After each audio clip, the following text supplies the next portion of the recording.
Hello, business owners. How are you doing? This is Daryl Guberman, CEO of Guberman PMC LLC, a quality consulting firm here in Connecticut. This video today is about estimated 8,000 jets may be affected by AOG Technics. Daryl Guberman explains. AOG Technics was the manufacturer in England, more than likely UKAS accredited for quality. UKAS is an IAF MLA, which is a multilateral agreement organization, which is equivalent in accreditation to ANSI-ANAB, who are underwriters for the International Accreditation Forum in Delaware, and also the International Laboratory Accreditation Cooperation in Australia. So yes, an estimated 8,000 aircraft. In fact, we found some articles written about this particular engine, the CFM engine. Engine maker CFM found powder metal problems, supplier in 2021. So this is before the AOG issue. AOG Technics, from what we gathered, was established in 2015. So they've been supplying materials for approximately 8 years, which is 2023 now. It is very possible that there are 8,000 aircraft out there with suspect parts that are flying around. And I don't make any joy in telling you this. Another one is regulators warn of potential engine failures in select GE Aerospace and CFM International engines. Regulators on both sides of the Atlantic have warned that more GE Aerospace and CFM International engines that previously thought may be susceptible to premature failure due to a manufacturing defect. And of course, United Airlines discovers fake CFM engine parts on multiple aircraft. So this is what I'm saying. I am saying that there will probably be approximately 8,000 aircraft out there. They have delivered over 33,000 engines. You divide that by 2 engines on each aircraft, that comes to 16,000. So benefit of the doubt, I would say 8,000 engines out of the 16,000 aircraft may be affected. That's the way we came up with that. I just want to show you this, business owners and my fellow citizens, that we have been squawking about this for almost a decade. We've been open since 2011. Integrity is what we base our business on. And honesty, integrity, and the truth. And that is why my company's name is Guberman PMC. But I'm going to show you this. This is Boeing aircraft. Boeing sits on the American National Standards Institute, who took over the control in 2018 of the American National Crediting Board. They're one and the same organization. ANAB sits on ANSI's board, ANSI sits on ANAB's board, etc. They're both one and the same. Who sits on ANSI's board? Everybody does. The FAA, the DOD, the DOJ, the FTC. Of course, I said the FAA, but I want to tell you this. In 2002, Boeing put out a procurement specification to their suppliers and subcontractors.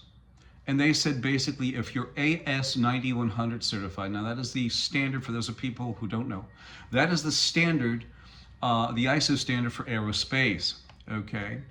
And basically they gave up their own inspection, cost-cutting measures. The CEO probably got a bonus.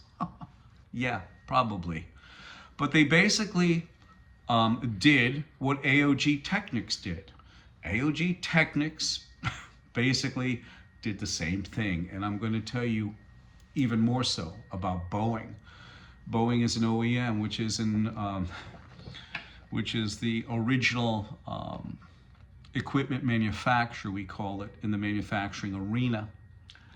And this is what it said on this procedure, and it's dated July 1st, 2002, Boeing suppliers. Our preference is to deal with proven suppliers with excellent quality performance and not have to do on-site quality system surveys, which means flight safety parts, etc. Send them in. We'll take your AS9100 and your inspection sheet, and that's it. what I have discovered over time is that many of these AS9100 companies, many of them, I'm not saying all, but many, will go to a small mom and pop shop who's not even ISO certified and gets parts made, okay? They send the parts in to the company who's AS9100 who asks them. They take the paperwork, cut the letterhead off, and put their letterhead on it and say, we checked it, here it is. And that's basically many times what happens in aerospace. As I said, I've been involved with quality for over 40 plus years. Aerospace, medical implants, medical materials, printing, and plastic distribution, where we dealt with all kinds of different industries. In 2009, the FAA gave up inspection to let Boeing self-inspect for themselves. And I just read most recently with the AOG Technics making all these fudged documentation parts, putting them into aircraft engines. Basically, they were following the quality procedures of Boeing. Now, Boeing sits on ANSI's board, the American National Standards Institute. They use and they have in their supplier portal, it must be ANSI-ANAB certificate, third-party auditor, or international equivalent. And you find out that the international equivalent could be Iran or Pakistan. And I say this not about the people, but the politicians. Those countries admitted to 9/11, the catastrophe. Iran, the politicians said, yes, we had the terrorists here. And Pakistan, of course, we know Pakistan, they harbored Osama bin Laden. And you have the FAA succeeded inspection. And now they're coming out and saying, AOG Technics never let us inspect parts. Well, the FAA allowed Boeing to inspect themselves. So the AOG was only following suit. And let's continue on.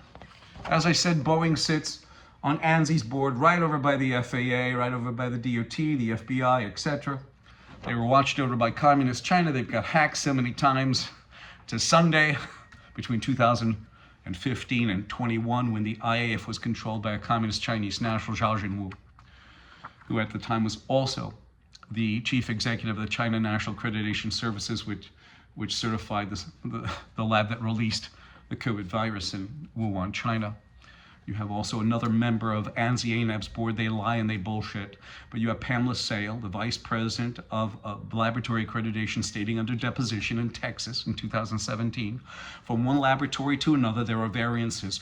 Why give a quality certificate if there's variances? There's no control, basically. And as you can see, AOG Technics was following the process of the manufacturer of the aircraft that uses those engines that AOG supplies parts to.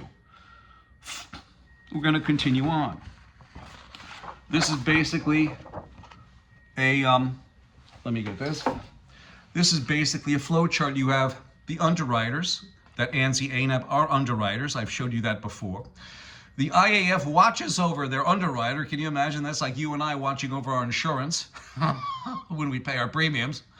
And then you have 7, now this isn't all the accreditation bodies, nor is it the registrars. I just put the 7 main registrars who sit on ANSI's board, and they always talk about impartiality, voluntary. They're bullshitting us because we can see the quality decaying in medical, in aerospace, in automotive. Ford Motor Company already had, several weeks ago, 875 trucks returned or recalled because of issues in quality. You have Lockheed Martin, who also sits on ANSI's board, that the article came out on their 801st aircraft, their F-35. They still have quality issues, and as you see, they definitely have a quality issue. There's another one that crashed, okay? And you have these 7 registrars, and then they watch over Boeing, okay? And Boeing sits on ANSI-ANAB's board. They sit on the board of, at one time, they sit on the board of ANAB that could grant, suspend, or withdraw certification. It looks like there's a failure. Now here we come, by the way. Here it is. Here's the brass tacks here, if you read these, okay? I'm gonna hold it here. Kobe Steel, faked data, okay? You have Boeing, okay? The FAA caught them fudging documentation. So what happens is this. AOG Technics probably knew about Boeing fudging documentation, and they thought that they weren't going to get caught, but of course they did get caught, didn't they? My feeling is there's 8,000 aircraft out there because everybody along the quality chain has fudged documentation, it appears. From the OEM, Boeing, all the way back to the supplier of parts for those engines that sit on Boeing's aircraft, and also Airbus as well. We cannot forget Airbus. You have the FAA that sits over by Boeing. The FAA gave Boeing carte blanche. They put personnel at Boeing in charge as if they were the FAA. And you have people who are working on the product who all already get, crowned that they're going to be working with the FAA. And you know darn well you really should have somebody from the FAA, an outside person, looking at this rather than an inside person. I think several years ago, if I remember correctly, maybe you can write it in the comments, I think Pratt & Whitney tried an in-house inspection. They were trying to cut back on quality and quality inspections. So what they did is they had self-inspecting, machine operators self-inspecting, riveters self-inspecting, and they discovered that they had issues with their engines. The thing about the FAA, though, is they're sitting, they sit on ANSI's board, and on one of their documents for a contract, they specifically stated, and I'm going to hold it there, you can look it up, the FAA probably made it disappear, even though this is a government contract and should go into perpetuity forever. And this is what it says. The FAA will have final approval of auditors assigned to work this contract, meaning this. If there's a rigid auditor and they know from reputation that he's going to really be tough, they don't want that. They want the easiest route. I hear it all the time in manufacturing from these people who are ANSI-ANAB accredited. They say, Daryl, I have a good reputation. I have a good rapport with my auditor. I don't get any discrepancies. Right. Is that what you really want? But that's what most business owners call ISO and AS 9100, ISO 9001. A nuisance. It's a nuisance. And now with all these nuisances, you have AOG, who is more than likely accredited or was accredited by UKAS, because UKAS is a dominant accreditation body in England. You have AOG following in the footsteps of Boeing with falsified paper, sloppy work led FAA to find Boeing. Boeing passenger jets have falsely certified Kobe steel products, source says. Okay, and you can't make this up. So AOG was only following in their footsteps. I'm going to leave it here, business owners. As I said, this is only an estimated 8,000 jets may be affected by AOG Technics. QA expert Daryl Guberman explains. My telephone number is 203-556-1493. Or Daryl, D-A-R-Y-L, TQRS at yahoo.com. We have all the data. We have all the information. So if anybody wants more, I will gladly open up my books to you, because ANSI and ANAB are basically fraudulent companies who are hiding behind the guise of quality certifications, and all these companies are failing. From medical, aerospace, automotive, electronics, I've got it all. Under that, Joe Bathia, the CEO of ANSI, along with Russ Cheney, along with their lawyer, Jameson Carroll, along with all of them, they should step down now, because the axe will fall. And I will say this. I love the man who can smile in trouble, who can gather strength from distress and grow brave by reflection. 'Tis the business of little minds to shrink, and he whose heart is firm and conscience approves his conduct shall pursue his principles unto death. And I'm going to say this. The day of reckoning is coming for you, Joe, Ross, Jameson Carroll. And you know something? The bigger you are, the harder you shall fall. 203-556-1493. And I thank you.